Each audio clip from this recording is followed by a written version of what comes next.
Hi everyone, welcome to Illustrious Media. My name is Fushel, and today I'm going to discuss the plight that has long faced Asian actors in Hollywood, particularly Asian males. One of the reasons I'm building Illustrious Media is so that I can create and support the creation of awesome original story IPs and characters, and along with that, more opportunities for actors of Asian descent.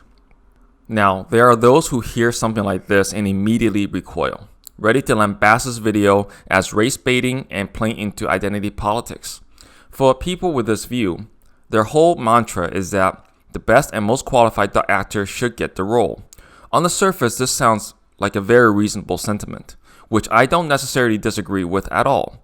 However, it is a refrain that doesn't take into account the realities that have long faced Asian screen talent in the West looking for character opportunities in leading roles that truly humanizes them. Beyond the same shallow, stereotypical asexual martial arts guy, dweeby computer nerd, or takeout delivery driver, or the occasional lawyer or doctor with a few lines of neutral exposition. This is especially true when it comes to Asian male actors. If you have an issue with this, notice how I said create more opportunities, not take some from someone else or Asian wash characters originally conceived to be that of another race. Looking at you, Asian Hulk. To illustrate this catch-22, I'm going to share a personal experience I encountered while in grad school while earning my MFA in film writing and directing. In my third year of film school, I took a screenwriting workshop with a produced Hollywood screenwriter with several major studio films under his belt. It was a great experience because it was a group of no more than 4 students meeting every other week, where we each got over an hour and a half of individual attention for our work in every class. This teacher was extremely thorough and professional when it came to reading and providing feedback for our work, and impressed upon us just how much scrutiny a writer can expect his or her screenplay to receive from a professional reader. He went line by line, word by word, and made sure to instill the understanding that every word needed to serve a purpose in a screenplay or it should not be there. It was daunting and intimidating at first, but I quickly realized that it was actually an honor to have my work treated so seriously by a produced professional. I continued to respect him deeply and learned a lot from his workshop, and we still exchange friendly texts and emails to this day. For one class, we were tasked to bring several ideas for screenplays. These did not need to be full-on story outlines or synopses, but rather 2 to 3 sentence blurbs introducing a character, premise, or story concept. The goal was to present these ideas and determine which, if any of them, would be worthy of turning into a full screenplay. One of the ideas I brought in was a premise of a young attorney named Edward Sheng, an Asian American male, unwittingly being caught up in an undercover sting operation targeting one of his clients, a major crime lord. Sheng got arrested in the operation, and in order to protect his family from retribution from the crime lord, while also avoiding jail time, he had agreed to be smuggled out of the country and work for the crime lord in exile.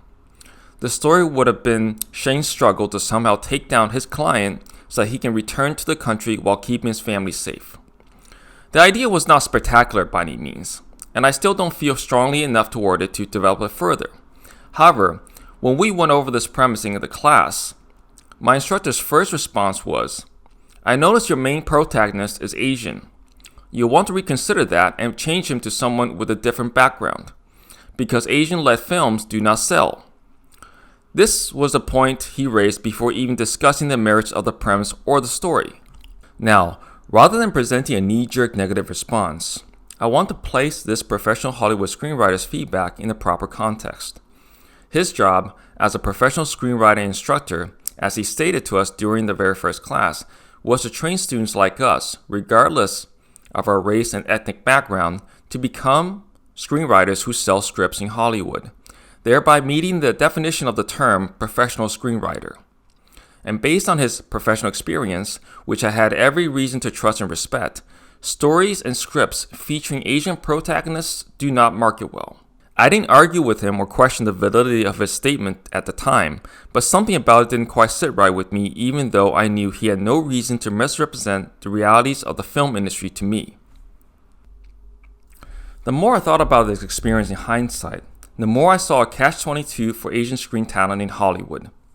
If Asian writers and creators are discouraged as budding film students by professionals they're paying to teach and advise them, from even imagining Asian and Asian Americans as leading characters at the story creation stage, then how can Asian actors in the West ever hope to realistically have a shot at consistently landing leading roles in major films and TV shows?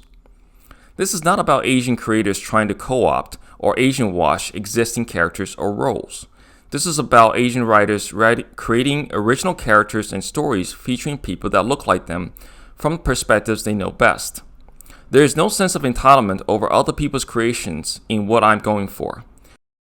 Again, I did not and am not taking what my instructor said personally, and knew that he was doing his job as he understood it. But the question remains, if Asian writers don't create good roles and opportunities for Asian actors, who will? To further illustrate the far-reaching consequences of this catch-22, the fact of the matter is that acting is an art and a craft, one that requires actors to dedicate their lives to it in order to become good and make a name for themselves. Acting on camera while working on film sets is an additional skill on top of all of that. And those who get more roles written for them, for more characters that are imagined as them, will naturally get more opportunities to practice and become better in their craft and professionalism, which leads to more work and better opportunities on bigger productions, leading ideally to a big break in a major leading role. So going back to the argument that films should always cast the most qualified actors, how can Asian actors gain the opportunities to practice to become more qualified and well-trained in the craft of acting, as well as building a solid reel past leading roles so they can be recognized as qualified for the main lead in a major film or TV show, when burgeoning screenwriters and creators are advised at the classroom and film school level against even imagining Asian leading roles at the story outline stage? This catch-22 shows a major barrier against generating new opportunities for Asian actors down the line. So, now that I've discussed this catch-22 facing Asian actors in Hollywood, what's next and what can be done? For me personally, I've made the choice to take agency and create Asian characters for the stories I'm writing in spite of the advice I received in this class. And not just stories, but entirely original IPs and high-concept universes. Ayatana Raid on Haitu is one example of this. While I understood exactly where my instructor was coming from, I also believe his picture and understanding of the movie-going audience is incomplete. Rather, I think he's talking from a Hollywood insider perspective with very little consideration for the actual market that is a film-going audience. And if Hollywood has shown us anything in the past few years, especially with how they've handled IPs such as Star Wars, Star Trek, or Doctor Who, is that they have no idea or don't really care about what the audience or market really wants. The premise of Asian protagonists and leading characters as unmarketable is not a proven market phenomenon, but rather, I think, a narrative pushed by certain Hollywood insiders and gatekeepers based on their own biases and fallible gut instincts. A misguided presumption based on fear-guided risk aversion and a desire to control who is allowed into the club. And Asian financiers and film investors are themselves very guilty of this mentality, as was revealed by Lulu Wang in her quest to get funding for her film, The Farewell. For a practical exercise to reveal the fallacy of this assumption, ask yourself this. When the average American or American family makes a decision to see a movie or press play on a streaming show, how much do you think their decision-making process hinges on the racial identities of the main cast? The reality is that when people are deciding to spend $15 on a movie ticket, they're most likely concerned with the following. Is the story any good? Will this movie be entertaining or boring? Does the trailer seem promising? Is this film worth 3 hours and X dollars between arriving and watching of my time and money? Is it worth getting a babysitter for? Will the whole family like it? Should I take out the trash before I go or after I get back? Am I going to forget about taking out the trash if I wait till after the movie? And so on and so forth. Aside from a few interested parties, Hollywood insiders and gatekeepers among them, nobody really cares about the race of the leading cast. And personally, I place the opinion of the average audience member at a much higher premium than what a stagnant pool of Hollywood insiders think. And I think all writers and creators should do the same. Despite the premise of his video essay, I'm actually very optimistic for the entertainment industry going forward for Asian screen talent.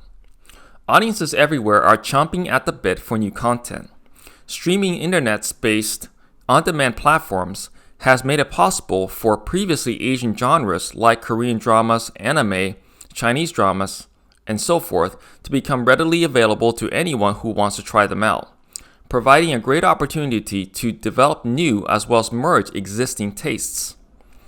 The same is true for audiences in Asia, who can now seamlessly log into a Hulu or Netflix account and enjoy the same content we see in the West. For filmmakers and content creators worldwide, it only makes sense to start catering to these markets and with original creations featuring characters from their backgrounds, which is what I'm doing with Illustrious Media. To Asian actors and creators, while this may be of cold comfort, recognize that the majority of audiences in the West are likely to be quite ambivalent with regards to the racial makeup of the cast of any given project, and are ultimately not the ones in position to be gatekeepers as to what gets made or not.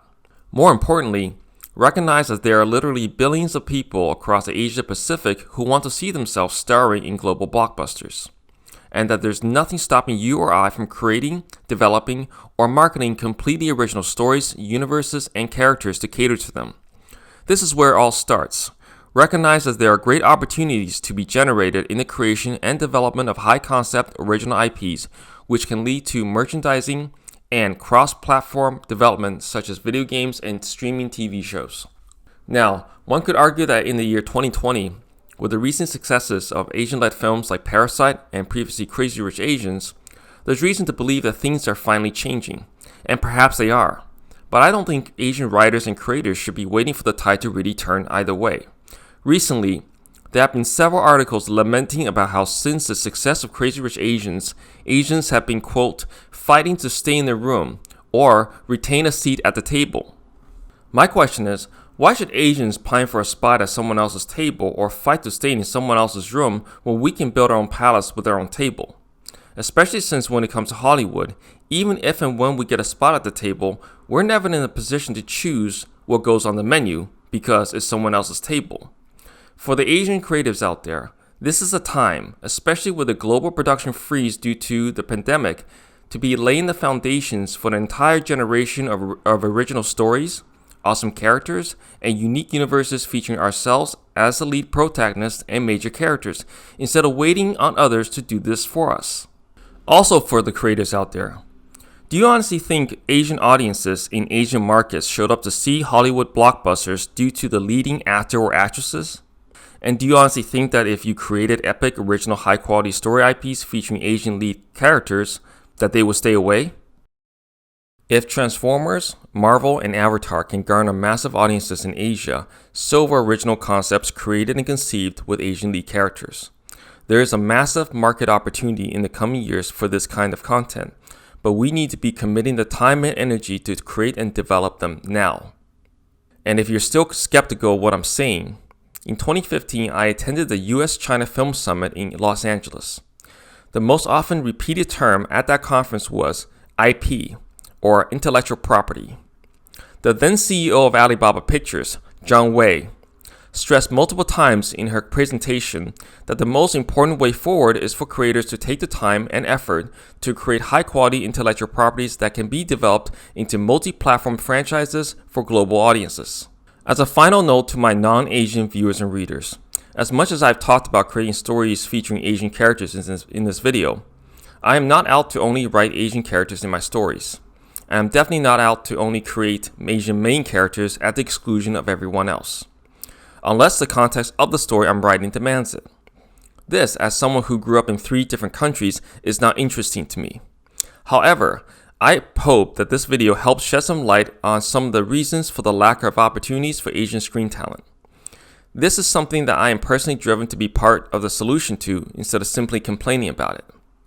This is my ultimate goal for Illustrious Media, is to both develop in-house and become a resource for creatives who are serious about building and developing high-concept IPs for the future, whether you are Asian or not. If you are a creator or someone who wants to support, collaborate, and network with creators, please drop a line in the comments below. If you like this video, please like and subscribe and share. Over the course of writing this video, I've also identified topics for several others. So please check back often for more content going forward. Thanks for joining me. Keep healthy and stay safe.